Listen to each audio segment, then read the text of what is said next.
Okay, Felicia, Oh my goodness. I've got some cards here. They're affirmation cards, and we're going to set a good affirmation, a good intention for this episode. So I'm going to run my finger across the cards and you tell me when to stop. Okay? Okay. Stop. Your video did freeze a little bit there when I said stop, and it did feel like I had magic powers. So, okay. And now choose either the left one or the right one. I will choose the left one. Weirdly enough, you got Joyville, and it's like leading you into a carnival affair. That's interesting. Well, that's on. Welcome to Joyville. It's a lemur wearing pants jumping in the sky above a very carnival-esque sign. And the card is no judgment. Here's the affirmation. I release myself from any and all judgments. I find my inner critic, call it into my office, and tell it to take a vacation. As it leaves the room, I let out a sigh and begin to enjoy the joy of simply being. Who hired that guy anyway? Joy. What does it say about me when they said let out a sigh? I thought they were going to say let out a scream. As it leaves the room, let out a scream. Don't ever let them know how you feel. Yeah. No judgment coming into today. It was really the vibe I wanted to bring for Wonka. That's the way I burn off excess energy, is just by screaming at nothing. I'm not even upset about anything. It just gets me through. Any kind of workout routine that was like, if you do your daily scream and then journal, I'd be like, I'm all about that. It's impressive. The way I screamed made a completely solid block on the audio. Just a complete. I'm just proud of myself for that. That's all. Yeah, people who don't know, like when you edit the audio waves, sometimes it's fun to see what kind of shapes you can make in the audio waves. Yeah. And I have stupidly sat there for longer than I should have by myself, trying to see what shapes I can make. Understandable. It sounds very fun. You know what? I'm going to share that because this is a no judgment zone. This is a no judgment zone. Clearly. No judgment zone. Unless you are Willy Wonka, and then you will be judged. Bitch, we're going to read you to filth. I just went to the optometrist. I got a new prescription, and I can see right through your petty little ass bitch. Ooh. But like, it's today we're going to talk about a really cute movie. Oh, wait, were you going to do an affirmation, or was it just me? My brain was thinking you were doing one too. Oh, I'll do one too. Yeah. I got an ideal partnership, and it's this sentient brie getting proposed to by a bottle of Merlot. Oh my gosh. Which really, that's how millennial. So me. That's so me. I really feel this. This is my affirmation. Yes. I am a rare and precious find, and my brilliance will be reflected back to me when I am paired with a true match. My ideal partnerships and working relationships involve alcohol and are pretty depressing. Just kidding. I included that. Let's reverse. My ideal partnerships and working, because it's a brie proposing to the wine. Yeah. Gotcha. Gotcha. I was about to say, I'm like, I don't drink alcohol. What are you saying? I'm fine. My ideal this is just about Felicia. I'm going to propose to you as a bottle of wine. My ideal partnerships and working relationships are easy and free-flowing. I deserve greatness because I am greatness. And to paraphrase Rumi, what I'm looking for is also looking for me. In fact, he or she might be paraphrasing Rumi right now. What? ... I didn't comprehend most of those words. I mean, you did. Rumi, I think it might be Rumi. Ask to pod marry me at the conference. So did I? Yeah, that's what you phrased it as. Can you take me back in time to that moment and just like walk me through it briefly? Like, I have a shit memory. That sounds right. You bring up the fact that we tried to shake on it and I didn't put out the right hand and made it a big issue. Yes. But apparently you said something along the lines of, will you pod marry me? And I was like on my way to another thing, and I was like, oh my goodness. Well, yeah, so of course. And now here we are today. Oh my God, we're pod married. Well, this changes everything. Oh my God. I'm pretty sure you said that. Maybe I made that up. Why haven't you done the dishes yet? I mean, this was also Alicia. When we were eating so much mac and cheese every single day that I felt drunk, even though I was not drinking. And I think you were probably some level of inebriated at the time. Yes. Accurate. When in where the fuck were we? When in Scottsdale, Arizona. You go to the train. God, if I gotten to be drunk at the train museum, can you imagine? You never would have left. Well, you know what's great? I didn't even remember the fact that there are fucking trains in this lovely movie that we're talking about today, Paddington 2. I thought it was perfect. A beautiful it's us. The epitome of us is this idol partnership with no judgment, Hugh Grant and trains. Like, what else could we fucking need? That's everything. That's everything we need. Today's episode is about Paddington 2. One of the best films ever made, in my opinion. And I also think that might just be factual at this point. So did Paddington 2 live up to the hype for you, Elaine? I think it was really good. And I came at it from a different emotional state. I will say last time when I watched Paddington, it was really raw. And this time I felt a little more together. I will say I wrote down notes about the setting of when I watched this. It was in the evening. It was raining outside. I was, quote, lovely, feeling a tad wallowy. I had been very anxious, and my dog Fern was being incredibly cute. It was the perfect recipe to enjoy this sequel. And I see what you mean by how it's better. I feel like I can't compare the two because they're both good in their own right. I think the first one has a really good, like, oh my gosh, look at what happens to him. And then the second one, I love Hugh Grant's character. I love the villain more in it's this also just one. Very well technically plotted. Yes, I love and I found it's a lot more memorable. Moving away from it. That's exactly how I felt. I like that things came back, the callbacks. I liked the structure, probably not like better, but I just really liked it as its own thing. So I liked it. I think it lived up to the hype for sure. I cried at the end like a big baby. Same. I think this is the first time I've watched it while not incredibly depressed. I've seen this movie, I think I've probably seen it like 3-4 times now. The other times I've watched it while in like the worst weeks, like just awful. And I will cry up to 10 times during this movie. There are so many moments where I'm like, I would have cried there. Only cried at the end this time, which was probably for the best. I did watch some of the movie on double speed, which did kind of make it funnier, in my opinion. I can only imagine. Watching Hugh Grant do his little walks around, it was fun. I liked it. But yeah, so obviously we talked about on the last Paddington episode how this relates to Wonka, but I'm going to run through again because this one relates even more so to Wonka because there's even more crossover. Yeah, so before we get into the movie for real, we got to take a little trip over to Wonka Watch. I feel like it's been a while since we've been here. Maybe just it has been in my head because it's been a while since we did a whole episode solely focused on a Wonka Watch. But we didn't do the Wonka Watch intro. I feel like I haven't gotten to say my little lines in a while. Oh my gosh. Okay. So we've got a new collabo product coming out. Shut the fuck up. And this one felt very on brand for this week's episode in that Build-A-Bear has released a Wonka item. Online exclusive Wonka Bear. So I'm going to send you a photo of this. He is $55, which is a lot, but he's kind of just like a plain white, like a white creamish teddy bear. He's got a red top hat. He's got the Gene Wonka outfit, and he's got a golden ticket. And you can buy the outfit for the bear. You can buy the outfit and put it on any Build-A-Bear, which that is a little tempting. But they have that, which it is very cute. I don't know about $55, but it's very cute. Sounds very Build-A-Bear. And on top of this, you can also, as an accessory, purchase, which I can't believe they've done this. You can purchase mini Oompa Loompa bears, which I have also put in the drop zone. Oh, no. And I don't know how to feel about that. But they also don't look well made, and they're $15. So I don't think that looks like a dog toy that Fern. It really does. Like all of the items are stitched on. Like it doesn't look great, guys. It doesn't look great. It's not a good vibe. Not a good vibe. But Wonka Bear itself looks pretty sick. And I thought because it's Paddington, Elaine, I figured out what the solution is for my Paddington stuffed animal problems. Yeah. I just have to buy a regular stuffed bear that to me feels like Paddington and make him the outfit. I'm like, I don't need to go licensed on this. What am I doing? Instead of, trying to make a stuffed animal myself.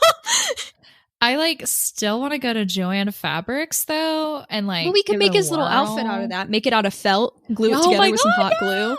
My friends and I, when we can do that. We were all going abroad for college, and so my friend made felt versions of everyone so we could all take ourselves with each other, and it was as weird as you would imagine. And I was cleaning out my room in Ohio the other day, and this has been almost a decade, and I found felt Aubrey, and I was like, oh my god, there she is. She's been waiting all this time to be on Earth. And then I was like, what if this is some Black Mirror shit where a part of her spirit has been trapped in this doll for forever? Yeah, Horcruxes. Oh my god. But on the whole, I do like stuffed animals, just not stuffed people. But I liked the idea of get the outfit, but not have to use the bear. Yeah. I mean, there. I'm assuming you've done the Build-A-Bear experience. I don't think I think I may have purged my home from them. That made it sound like I hate them. I mean, like, yeah. You've selected your bear. The nicest way to say this, and my brain came up with purged. The worst way to say it. The worst option. Because I would love to get like a do the Wonka bear, but don't do a bear. Do something silly, and then I want to get the sound option because you can record your own voice saying something, and then you just squeeze the bear and it'll say it. And the they phrasing make these Highland cow ones that are really shaggy that are so tempting to me. I made a frog when I was like 11, kind of for fun. I love that. But I don't know. I'm sorry, a frog? Wait. Yeah. A fucking moment. Fickle grubber. I could have a fickle grubber. Build a bear. Oh my God. Build a fickle grubber? Elaine, they have these possums. I want to look at this fucking possum. I know this is not related to Wonka Watch at all, but look at this fucking possum, dude. Show me this goddamn possum. He's so fucking cute. He's so look at him. Oh my God, he's so cute. Imagine him with a little Wonka hat and like with a little thing. Oh my God, I want to see if they have frogs. I'm looking up frogs right now. God. Online exclusive Hoppy Swirls frog. It's Elaine, like a tie-dye you can get like a Peeps bunny, but after dark, it doesn't have any arms or legs. Is there like a business casual option? Oh my God, Elaine, please look at Buckbeak. Please look at Buckbeak. I always forget about the shoes at Build-A-Bear. You can that are $9 are not available. Okay, can you look at the bunny stickers? Wouldn't that be silly? Well, I tried to look at classic cowboy boots that are $9. Oh, dude, milkshake wristy. So we have just had to take a break from the podcast because Elaine and I did just spend 12 minutes designing a Fickle Grubber custom plush from Build-A-Bear. So Elaine, do you want to run down what you are going to be purchasing, I guess? They have frogs right now, and it is the online exclusive Hoppy Swirls frog. It's this beautiful cotton candy vibe, purple, green, blue tie-dye frog. He's very happy. And it will be Fickle Grubber. I decided he's going to be a Gemini. But I don't know, because I had to make the birth certificate, a lot of pressure. Clothing wise, I've decided for the and I just first off, to be clear, you can choose to have Fickle Grubber sent to you stuffed or unstuffed. It's not cheaper if you hit unstuffed, even though you could stuff it yourself. They just were like, fuck you. So I'm getting it stuffed. You can also then choose to have it arrive undressed or dressed. I chose undressed. Dress this furry friend at home, they say. So there we go. And the clothing options I chose were, he's a businessman, right? So he needs to have a suit. So I got him the online exclusive blue tuxedo, which is your classic baby blue coat with a black bow tie. And then I got him bunny slippers for $6.50. And then apparently now you can make your bears smell, which was wild. So now I've got sentiments. He's gonna smell like cotton candy. He's gonna smell like cotton candy. I chose to personalize a recorded voice message, so when you like squeeze the bear, it'll say something.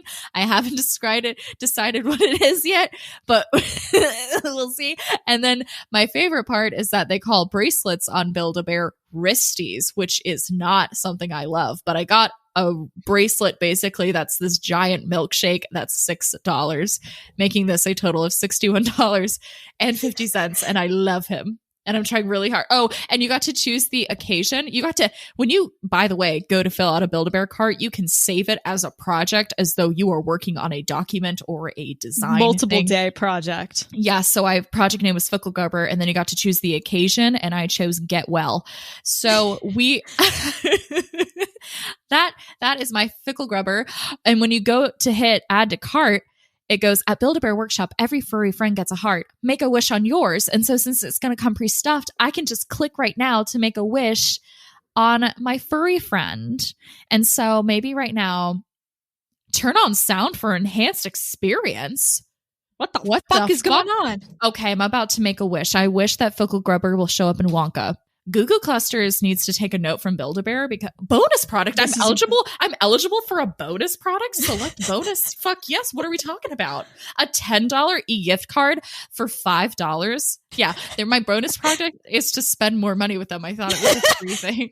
Oh my God, they're partnered with Shipt so that you could have your Shipt deliverer bring you your Build-A-Bear along with your groceries. What the fuck is going on? Oh my God.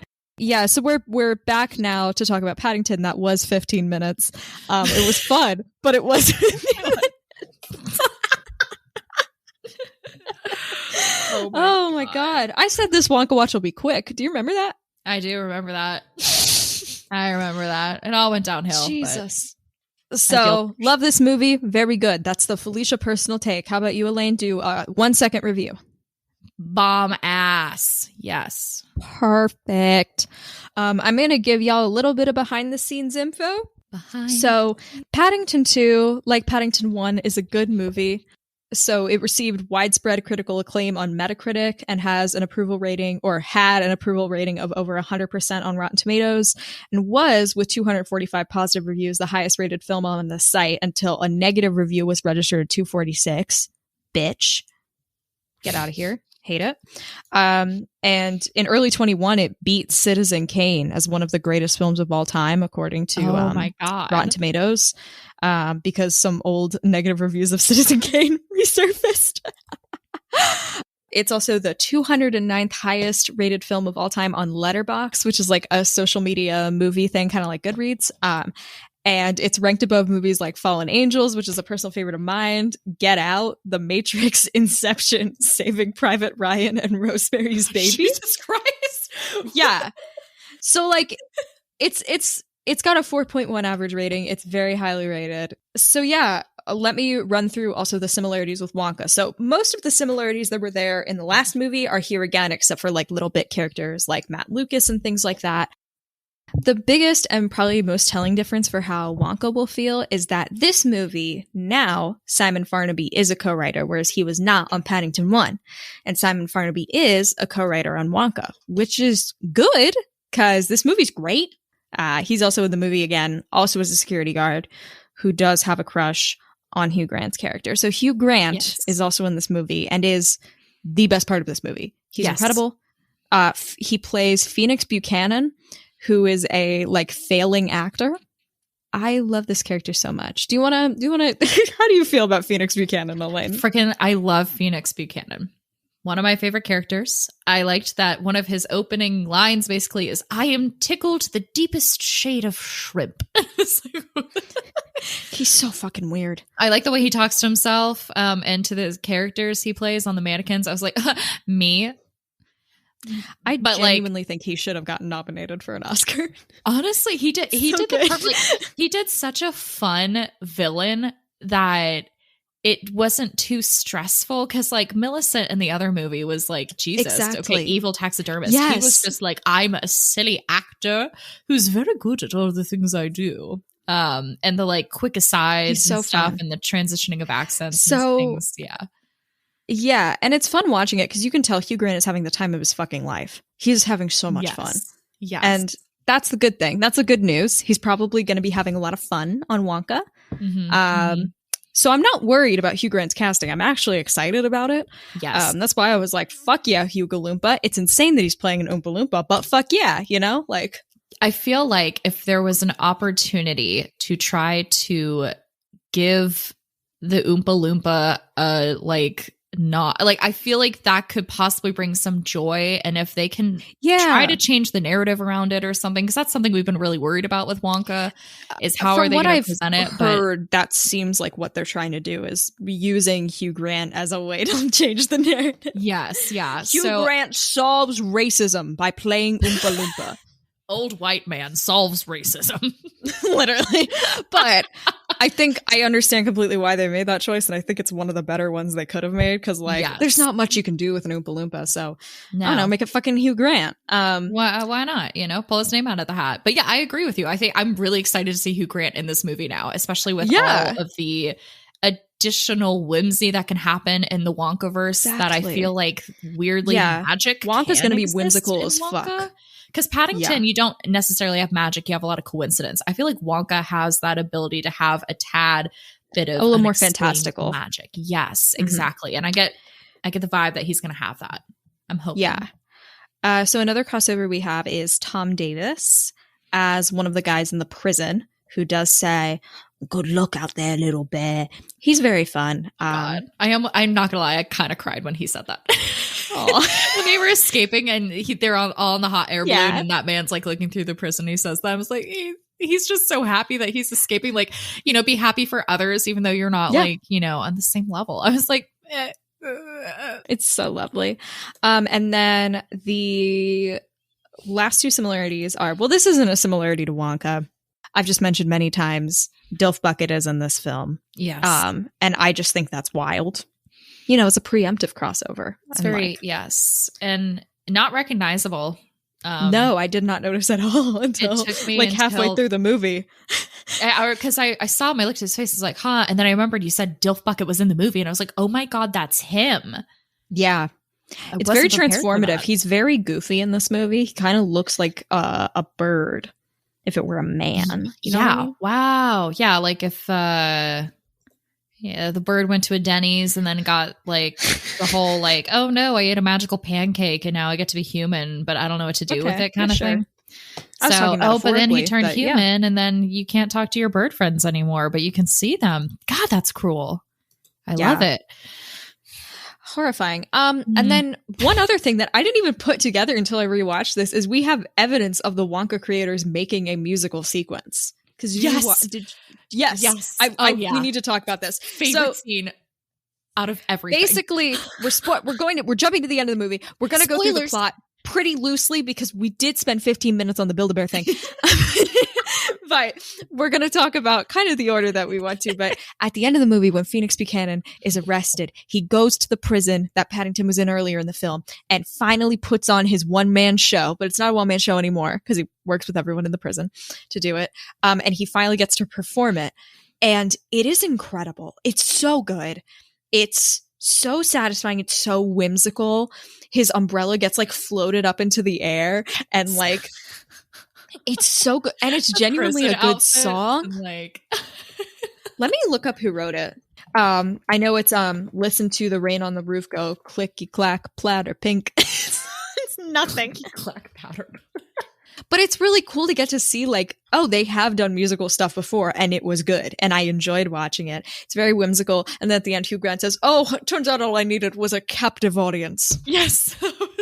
Oh, it's so good. The jokes were so on point in this movie. And also, I have never experienced a singing and dancing Hugh Grant at all. It's incredible. I had no idea. And it was so much fun. My God, the Timothy Chalamet and Hugh Grant double act. Oh my God. Whatever song they're going to have together is going to be the next Frozen. I'm just, I'm overwhelmed. I can just see them tap dancing at each other.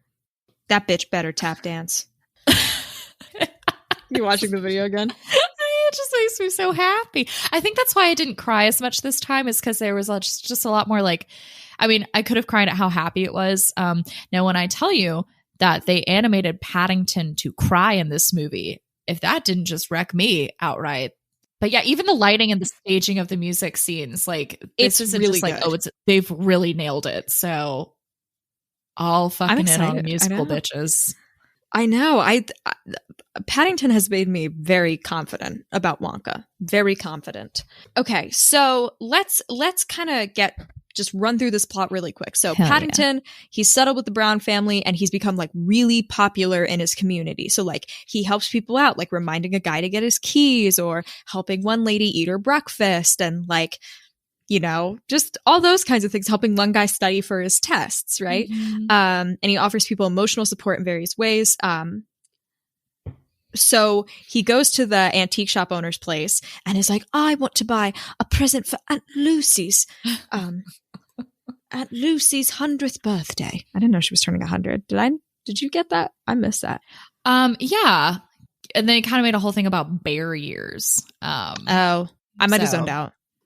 Yeah. But yeah, so she's like probably not actually 100, but maybe. I don't know.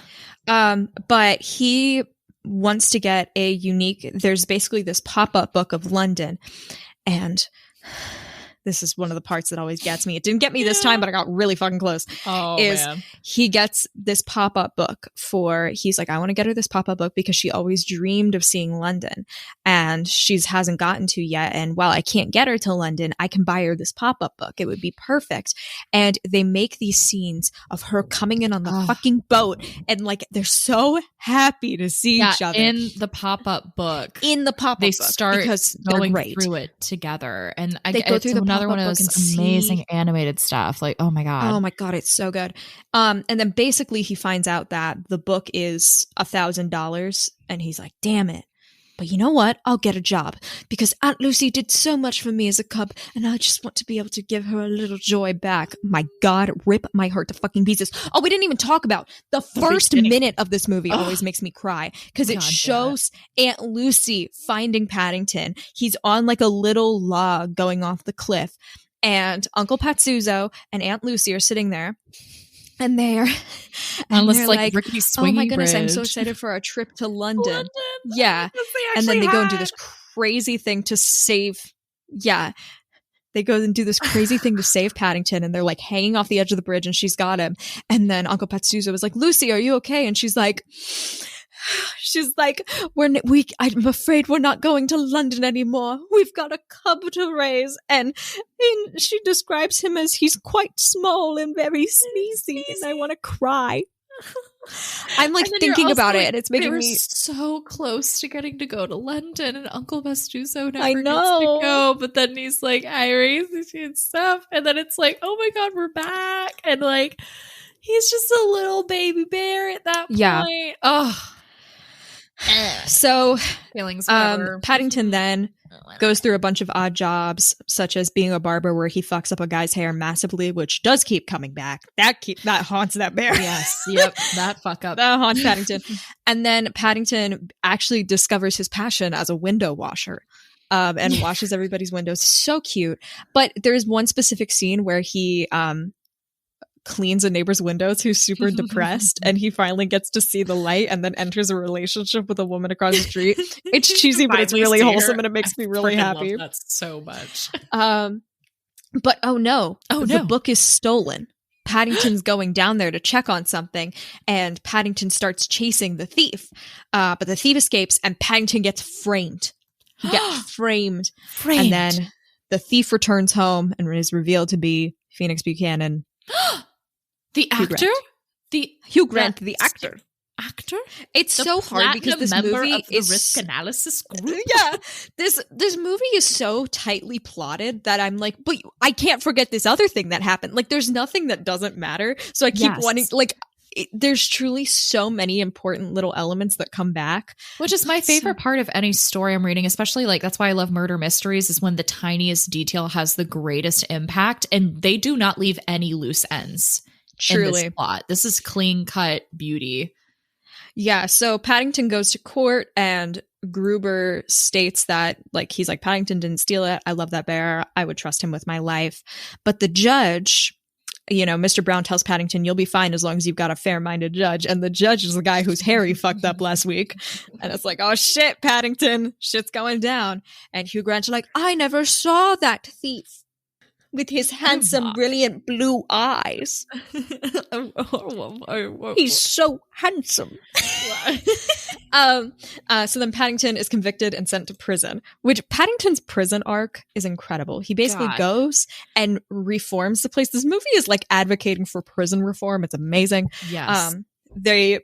He accidentally puts a red sock in, so all the uniforms are now like pink and purple. It looks very Grand Budapest Hotel in there. Oh my gosh, it does. Yes. And basically he's like, this food tastes like shit. So I'm going to tell you that it tastes like shit to the guy who's like an evil, mean guy. And then he's about to like beat Paddington up basically, but then he tastes Paddington's marmalade and is like, this is the best fucking thing I've ever tasted in my life. And they grow to learn to like each other, and they work together to make food for everybody. And then people start bringing in their recipes they made from home, and they basically turn it into like this dining restaurant. It's so lovely. By the way, all of the recipes are like my apple crisp, and then like my raspberry ganache, or like whatever. And they're like, where the fuck was this? Like, what? And I love that the big burly guy's name is Knuckles, but the way he had them tatted on his knuckles, but you have to cross his arms and it's with a capital N and it's possessive. So Knuckles, like it makes no sense. Yeah, it makes no sense. God. I do also like during that scene, Knuckles, the newspaper he's reading is called The Hard Times and is all jail related information. God. It's so good. This movie does not stop. And there's things like Paddington goes in and he's like, he asks if the guard would read him a bedtime story, and they're like, there's no bedtime stories in here. And then once Paddington makes over the prison, the guard reads them all a bedtime story over the intercom. And my favorite joke of this movie is the joke about... So when the Browns visit Paddington in prison, he introduces all his friends, and one of them is a future politician, and I forget what his name is. And then the Browns later ask a question, and then the guy just goes, I couldn't possibly comment. And it makes me laugh really hard every time. I love it so much. This movie's just genuinely very well written and really good. So the Browns begin to work clearing Paddington's name, so they're printing little signs to be like, has anybody seen this bear? Be careful, like, not anybody seen this bear. Has anybody seen this thief? Save our boy. And then Buchanan is basically going around London using the pop-up book to locate a hidden treasure that is kept hidden in various landmarks. It's like it's very in-depth. Uh-huh. I will say, Paul King as a writer loves to include a grandpa. Like somebody's grandpa did something and they're following in their footsteps. So I'm guessing we're going to see some of that in Wonka because there's like way too much of that in these movies. That's my only critique is why is everybody's grandpa? Hug them all. So during their efforts to prove Paddington's innocence, the Browns encounter a fortune teller that basically informs them that the book leads to a hidden fortune. And she's Madame Koslova's great-great-granddaughter. There's a big fair in town. This is important. There's a big fair in town. And that's where we first meet Phoenix Buchanan, and where the organ is that the treasure from the book is hidden in. Big plot point, very relevant. Basically, Paddington thinks that a lot of the other prisoners are telling Paddington that the Browns are going to forget about him. And then the Browns are so involved with catching Phoenix Buchanan in, I guess, probably my favorite scene of the movie when they're sneaking around his house, that they do miss Wonka. They do miss visiting hours. They do miss visiting hours, and it's incredibly sad. So sad. Because he cries himself to sleep that night. Like, he just starts crying. And I'm like, why did you make this bear cry? Like, he could have just looked sad. I never needed to see that cute little bear cry. Yeah. But yeah, at this point, Hugh Grant has gone to a lot of the different landmarks. He's gone to the Big Lake Bridge, dressed up as a knight, and then he dresses up as a nun and goes into this big cathedral. I forgot which one it is. My favorite. Oh, it's so good. Costume. Like the way they filmed that statue falling down is incredible. Oh, it's also Hugh Grant's favorite costume. I read in a fun fact. Another one of my favorite lines from the movie is when Simon Farnaby's a security guard character who is very into Hugh Grant's character just yells, "Get that stunning sister!" It's really good. It's really good. Mrs. Brown goes, "Can you describe her for me?" And he goes, yes, I can. And it was really an unusually attractive sister started to run. And I love that outfit, the costume too, for Hugh Grant, because he flips it like halfway through down the stairs, so he suddenly looks like he's a bishop instead. And it's incredible. "Good evening, blessings, my child." God. It's so good. So they have all these portrait sketches of all of them, and Mary's like, shit, this is the same guy. And she's talking to Phoenix Buchanan.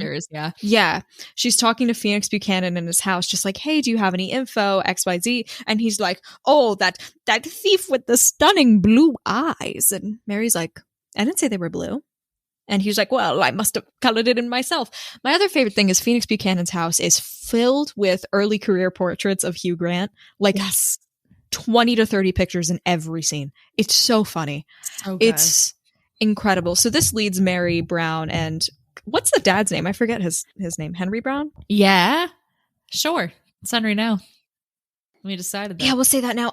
So that leads them to decide to break into Phoenix Buchanan's house. Well, it leads Mary to decide to break into Phoenix Buchanan's house and to go and like snoop around and see if she can find the book. And they go in there and her husband is like, what the fuck are you doing? And she's like, be quiet, we have to keep this thing going. And it's like an incredible scheme, genuinely just impressive that the family pulls it off. But it does include some of my favorite bits where the dad is, she's like, he's broke, he needs money. And he's like, that can't possibly be. Good Lord, the man spends a lot on face cream. Very good. Loved it. 10 stars. And then they find his attic.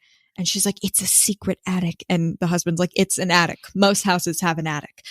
Which, you know, they get up there, they climb up, and he's like, you know, it's probably going to be a perfectly normal attic. And then he goes up and sees all of the costumes and goes, oh my God, he's a weirdo. And it's so funny.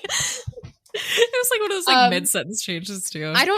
I don't know if we have perfectly established what is going on in this guy's attic. He's sitting up there in a mirror and all of his costumes are behind him. And then he switches to each of the characters and will do their voice. And he's like, Macbeth, what do you think? Oh, laddie. It's so good. Oh, Hamlet. So, no. Yeah. The acting in those scenes is really good too. Because he's just like chilling at the mirror. And it'll just show the mannequins while he's talking. Oh my God, it's incredible. So Phoenix Buchanan returns home and they've got to leave. And they somehow play it off as them doing a complimentary risk assessment. So good job. They did that one. So Paddington they had no right getting away with that, though. They had no right. They had absolutely no right. But I think Phoenix Buchanan was like, I'm on my bullshit enough at this point. I can't bother with this. Paddington, thinking that the Browns have in fact forgotten him, joins Knuckle, Fibs, and Spoon on a prison break. Those are his 3 prison buddies. They promise to aid in proving his innocence, but after escaping, they abandon the idea in order to leave the country, inviting Paddington to join them. Paddington refuses, and while avoiding the police, uses a public telephone to contact the Browns, who assert that Buchanan is the real culprit. So he calls, and he sounds so sad, and he's like, I don't know if you want me, blah, blah, blah, blah. And then they immediately phone call back, and they're so happy to hear from him, and it makes me want to scream. It's so good. I love it. So cute. So one of those healthy screams you do. Yes, a good one. A good scream. Yeah. So then to catch up with Phoenix Buchanan, they agree to meet at Paddington Station, where the carnival train carrying the organ that the secret treasure is in, that the book has the key to, is. And it is a whole thing for Paddington to reach this station. He calls in every favor. It's so good. So many little things come back. It's great. He does disguise himself as a little trash can. And then a police officer works. Yeah, a police officer throws something into it, and Paddington goes, "Thank you." And then the guy looks back, and then he goes, "Nothing to see here, officer, just a bin," and that works. And I love that for him. So then they board the train just as it leaves. And then the Browns don't make it on that train, but they make it on another train, which uses Jonathan's knowledge of steam engines. Great callback, great stuff. At the opposite platform, Buchanan finds a hidden fortune, but is thwarted by Paddington, who takes the book back. Henry, Judy, and Mrs. Bird catch up and board the train to confront Buchanan, who overwhelms them and escapes. He severs the coupling off the train's rear carriage with Paddington locked up inside, but is photographed by Judy while holding the book before Henry knocks him out, which is a callback to Henry Brown having insane coconut throw skills at the carnival. Like literally everything they do in this finale has a reason, and it's incredible. They're like, why did they make such a big deal about the coconut throw? So that when he hit Phoenix Buchanan with that coconut, it felt great to watch. Yes. So then Paddington is left stranded in the rear carriage, which then crashes into a nearby river. Mary Brown tries to rescue Paddington, but struggles to open the locked carriage, which is one of the saddest fucking scenes because Paddington, the look on his face, and they just start holding hands because they think he's not going to survive. But then Knuckles and the other inmates have a change of heart and land down to help get him out. So then Paddington does fall into a coma. That always catches me off guard. Yeah, a little bit. He goes into a coma for 3 days, but he wakes up on Lucy's birthday. Here we go, guys. This is where it gets. He learns he's been exonerated and that Phoenix Buchanan has been arrested, and the book with a hidden fortune on the train are being kept by authorities. He's disappointed that he cannot give Lucy the book, which was taken in as evidence, but soon discovers the Browns, with the help of people in the neighborhood, because of how much Paddington means to them, made sure Lucy could come to London and see it for herself. When answering the door to her, Paddington rushes up and hugs her and wishes her a happy birthday. I'm like literally have tears in my eyes. I'm about to cry again. It's the best because she finally gets to go to London after all this time. And it's so It is so emotional. And he's like, why are you all being so nice to me? It's like, Paddington, you mean so much to us. It makes me want to... I'm literally about to cry. And then during the credits, it shows that Knuckles, Fibs, and Spoons are pardoned. And Knuckles opens a sandwich shop called Knuckles Sandwiches. Yes. Like a knuckle sandwich. Amazing.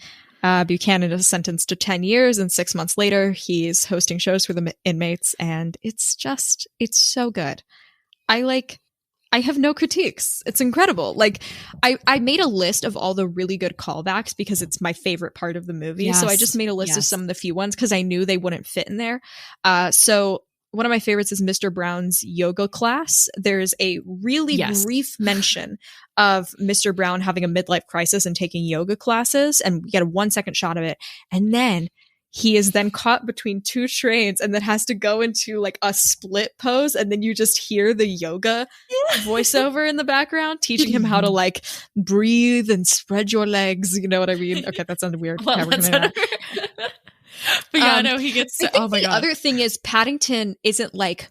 I think what I like about Paddington too is they're not like, look, see what we did there? Do you understand what we did there? Here, let me clarify it 10 times and like it trusts you to remember things that happened earlier. It's not like, oh yes, Paddington, me, the garbage man guy who you helped studied. I will now help you get across London. It trusts you to remember that. It has a lot of trust in its audience that I don't see much in kids' films. And I think is really appreciated and why the film feels so good to watch. Yes. It doesn't feel like, I don't know. I feel like a lot of times it doesn't feel self-congratulatory, where sometimes when people write a tightly plotted thing, they're like, look at how good I did that. Do you know what I mean? Like, does that make any sense? You see how I took that tiny thing and made it big? Look at me. Smother, smother, smother. No, none of that. Only humble. Or they bring it up too many times. Yes. Mrs. Brown is training to swim across the channel, the English Channel, and then those swimming abilities come back and help her save Paddington. Mrs. Bird mentions that Phoenix Buchanan can never remember her name, and he doesn't until the final scene. She's like, now you remember me, bitch. It's great. I do think the only thing that could be improved on this movie is if they let Mrs. Bird say bitch or like just curse more. I feel like Wolfie. So Wolfie is this stray dog that Paddington is friends with, who I love. Forgot about Wolfie. And Wolfie helps Paddington out so many times. Like a little horse for him. Yeah, this is one that I didn't notice until this time. So at the beginning of the movie, there is 1 second where Mrs. Bird pulls a coin out of his ear, right? Yeah. And Paddington puts that back in his ear. But that is the coin he uses to call the Browns on the phone box. Right? This movie's fucking so good. I hadn't even noticed that. Jesus. Which, by the way, going back to that scene was so adorable where he's like, oh, I didn't know I had there. And then someone's like, oh, do you have money? He's like, here, Mrs. Bird found a coin in my ear. Let's see if I shake out my head and I don't know if maybe I have more coins. It's really cute. He's so good. So those are some of the best ones. And God, I had a few other personal favorite moments. Oh my God, we haven't talked about the fucking dog food commercial. We need to talk about the dog food commercial. Okay, so the reason that Phoenix Buchanan is so upset, I think you will now understand also with the Wonka delay. I was writing Hugh Grant as this character, basically. Yes. I wasn't even trying to be. But Phoenix Buchanan is very embarrassed that he is in these dog food commercials where he is dressed up in like the worst dog costume you'll ever see in your life. I love the way they filmed it. And then he has to eat a big spoonful for it. And he's like, Master, will you please bring me my dog food? And it's so funny. And it's like not for human consumption. Oh, it's so good. It's so good. Because when you're first watching it, like you just see the butler bringing the food, and I thought Hugh was playing the butler. Like, oh, look how pathetic this is. You're feeding to the dog, and then you zoom out, and I just was totally unprepared for a whole ass grown adult man dressed as the saddest and they saddest theme park dog ever. Yeah, and they mention it like 8 times beforehand too, so you've got a lot of anticipation, and God doesn't deliver. I also like Knuckles does say baguette. Yeah. He says, instead of baguette, he says baguette, and I did enjoy that. This is the main thing that I wanted to mention. So I found a list of the costume collections that Phoenix Buchanan had in his thing. He had Toad of Toad Hall, Cyrano de Bergerac, Hercule Poirot, Henry V, Oh yeah, he does do a French accent for Poirot, and it's very funny. Hamlet, Macbeth, Richard III, Scrooge, Javert from Les Mis, Magwitch from Great Expectations, and some female character from Oscar Wilde, potentially Lady Bracknell, apparently, which that's fun. Amazing. God, it's just so good. So I just wanted to give you that list. I love that. I will say, I for some reason hate Wind in the Willows, but have absorbed it many times, and God, Hugh Grant would be an incredible Toad from Toad Hall. Oh, we didn't, it's such a small thing. I just like the way that Phoenix Buchanan says bear. Like when he starts being evil and mean, he's like, oh, there you are, bear. Bear. Bear. I try to type it out. It's Hugh Grant is playing, like he's playing a theme park caricature of himself, and it's so fucking good. Like he knows exactly what he's doing, and he's doing it so fucking flawlessly. It's great. So now we have to talk about what do we think this means for Wonka. So for me, I think we're going to have a lot of mini callbacks of Wonka because that's the biggest thing we've seen happen since from Paddington 1 to Paddington 2, what changed? And the main thing is the major callbacks.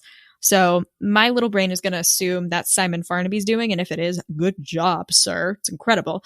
And I'm hoping we get that in Wonka because it will be satisfying to watch if it is done that way. Yeah, I completely agree with that. I think that, again, with Wonka, we have so much more. I'm excited to give them an even more open.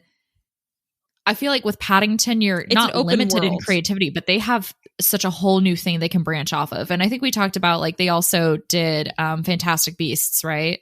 And that's like, you know, whatever, but that's a limited world. Okay. Well, yeah. So with Wonka, they can do whatever they want with it. And I trust them to be able to build a good world. And then on top of that, it's like things with the callbacks. You have to be able to do that because you know all the details of everything else. So I think this is going to be incredibly well thought out. And then, you were about to talk about the musical scenes, which I'm so excited for now. Musical scenes are going to be so fun, so imaginative. And I think they're not going to be afraid to break the mold because that is the one thing you see in Paddington. They get a little experimental with it a lot. And that's a good thing. Like, thank God it's the best parts of the movie. And the fact that they are so fun and goofy with it, you know, I think it's going to be really good. So I do have one official prediction that is somebody is going to make a vague allusion to their grandpa and how important they were, or some sort of grand relative, who is now deceased, but they are following in that person's footsteps. Because we saw that with Millicent and we saw that with Phoenix Buchanan. It's happened twice. People hold grudges in Paul King's world for a long time. So perfect. That's my official prediction. How about you, Elaine? My official prediction, I feel like you've made something similar, but this is going to be my version. I believe Simon Farnaby is going to slip in as a worker at whatever the carnival festival thing is that we discussed in the previous episode of where they're going. I think he's going to be some weird character there who guides them a little bit on their journey, but leaves you feeling a little unsettled. I think so too. My prediction for him had been that he drove a boat. Okay. Then ours can work together. Right. Still. Good. They could. Right, yeah. They could. Carnival cruise. Maybe he could be one of those. Holy shit! Maybe he could be one of those characters that like is always working everywhere. Do you know those type of characters who always have a job everywhere the characters go? I feel like that could be really fun. Like the box guy on Amazing World of Gumball. Showing my age there. That's fine.